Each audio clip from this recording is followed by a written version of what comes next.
Yo halo, kali ini saya mau cobain hal yang udah lama nggak kita lakuin, yaitu main game di perangkat yang aneh atau unik. Dan sekarang kita bakal main game di sebuah smart e-reader yang mana biasa orang-orang pakai buat baca-baca novel, komik, dan sebagainya. Karena layarnya itu pakai teknologi e-ink atau semacam kertas elektronik. Jadi tampilannya bakal beda sama layar biasa yang ada di handphone atau tablet. Karena memang dikhususkan biar bikin mata lebih nyaman buat baca ya. Ya, jadi ini adalah Bigme B6 versi black and white. Berbeda dari yang pernah saya bahas sebelumnya, di versi ini layarnya bener-bener kayak kertas komik atau koran hitam putih gitu, tanpa warna lainnya ya. Dari bodinya pun ini yang saya dapat warna putih, lebih elegan loh ternyata. Walaupun teknologi layarnya sama-sama e-ink, menurut saya versi black and white itu kelihatan lebih bagus. Mulai dari ketajaman gambarnya, saturasinya lebih tinggi, dan visibilitasnya juga di kondisi terang maupun gelap itu lebih baik dibanding versi color. Ya memang dari segi warna kalah karena cuma bisa nampilin hitam dan putih. Tapi di mata saya yang ini lebih oke, malah nggak kelihatan kusam tampilannya. Dan seharusnya kalau buat baca yang cuma teks atau komik biasa, saya rasa udah cukup lah. Paling pusing kalau yang udah berurusan sama warna aja. Dan seperti layar e-ink lainnya, untuk frame rate-nya itu tetap rendah ya. Jadi kelihatan nge-lag gitu tampilannya. Untuk UI-nya agak beda nih di bagian icon-iconnya. Lebih disesuaikan lagi supaya lebih masuk sama layar hitam putihnya. Selebihnya sih dari desain, tampilan, dan versi sistemnya masih sama. Begitu juga dengan harganya yang 3 jutaan dan spesifikasinya masih sama ya. Pakai MediaTek G36, octa-core 2,2 GHz, RAM-nya 4 GB, storage 64 GB, GPU-nya PowerVR GE8320, ukuran layar 6 inch dengan 300 ppi, jaringannya Wi-Fi only, baterainya 2100 mAh, dan menggunakan OS Android 14. Nah, karena perangkat ini menggunakan OS Android dan udah ada Play Store-nya, jadi kita bisa bebas install beberapa aplikasi, bahkan game Android di perangkat ini. Oke, karena di sini udah ada game-gamenya, jadi kita gas main game.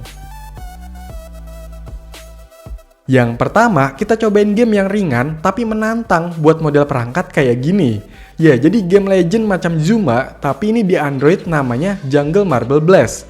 Di game ini kita harus nembakin kelereng-kelereng gitu yang sesuai warnanya.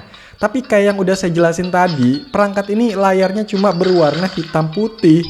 Nah, disitulah tantangannya. Main tebak-tebakan warna ya. Tapi lama-lama bisa hafal sih dari kepekatan warnanya gitulah.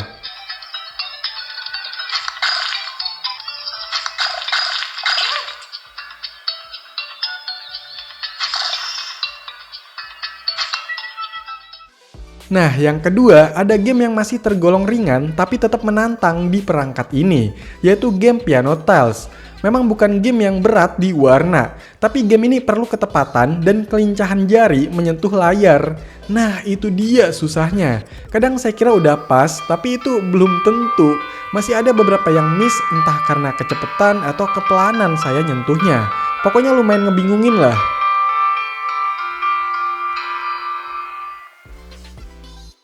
Lanjut, yang ketiga, saya juga kepikiran di layar hitam putih gini jadi inget handphone Nokia yang masih belum berwarna layarnya. Nah, karena itu saya coba cari game yang mirip-mirip lah kayak handphone Nokia jadul. Ketemu nih, game Snake atau ular. Mana tampilannya ada gambar handphone Nokia 3310 lagi.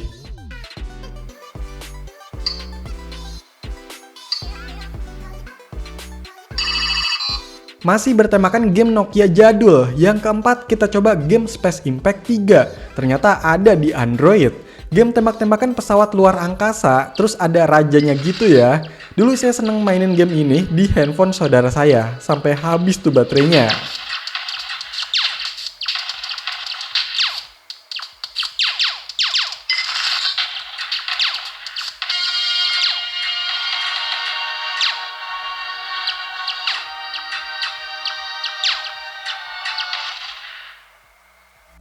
Lanjut, kita coba game yang kekinian nih, yaitu Roblox.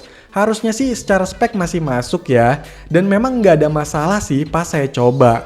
Masih bisa mainin beberapa gamenya, dan harusnya nggak separah ini ya. Mungkin karena refresh rate layarnya yang rendah nih.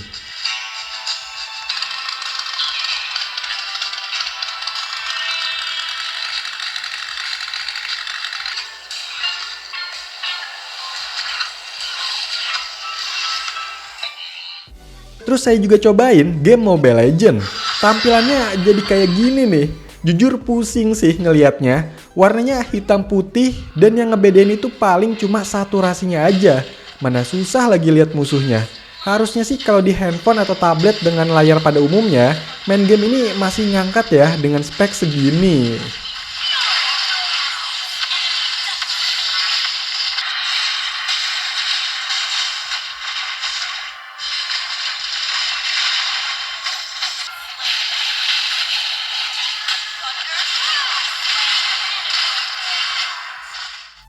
Nah, biar sekalian pusing, saya juga cobain game tembak-tembakan PUBG Mobile.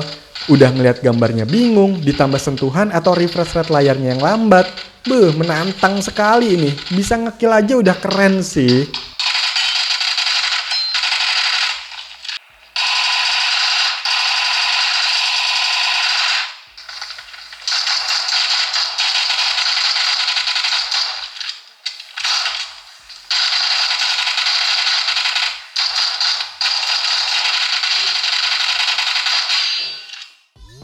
Awalnya saya agak ragu buat cobain game selanjutnya nih. Tapi biasanya bakalan banyak yang komen buat cobain Genshin Impact. Jadi ya udahlah daripada penasaran kan. Di sini saya coba pakai settingan standar bawaannya ya. Kayak di game-game sebelumnya juga sama. Untuk hasilnya, wah penyiksaan semuanya ada di sini. Rata pokoknya. Ya walaupun bisa dimainin, tapi ini tambah parah ya. Wajar sih, speknya juga emang kurang buat main game Genshin Impact.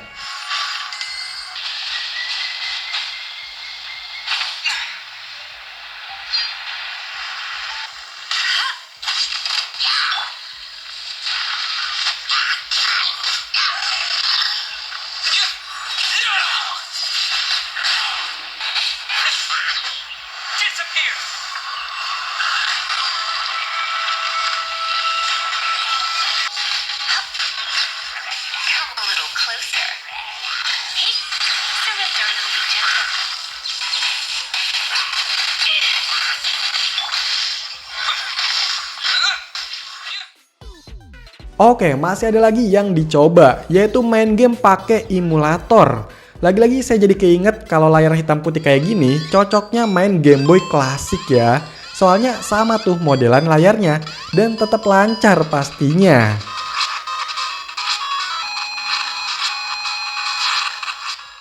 Sebenarnya mau main game PS1 pun lancar juga ya di perangkat ini.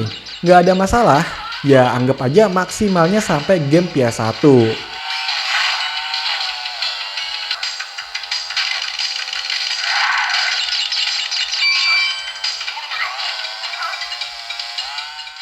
Memang untuk PSP pun masih ada beberapa yang bisa, asalkan resolusinya diturunin ke 1 kali PSP.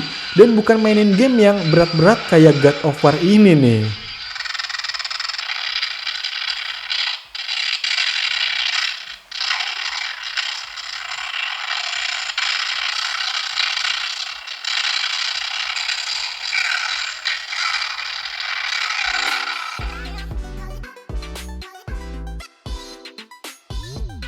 Ya, jadi itulah beberapa game yang saya cobain di perangkat Smart e-reader Bigme B6. Semuanya masih bisa dijalanin karena speknya juga masih agak mending.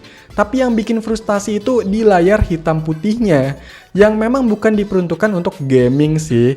Kalau buat main game, ya cari perangkat dengan layar yang biasa atau yang khusus gaming. Jadi ya harap maklum dan semoga bisa dipahamin. Video ini buat jawabin rasa penasaran aja ya. Saya sendiri pakai perangkat ini buat baca-baca aja kok.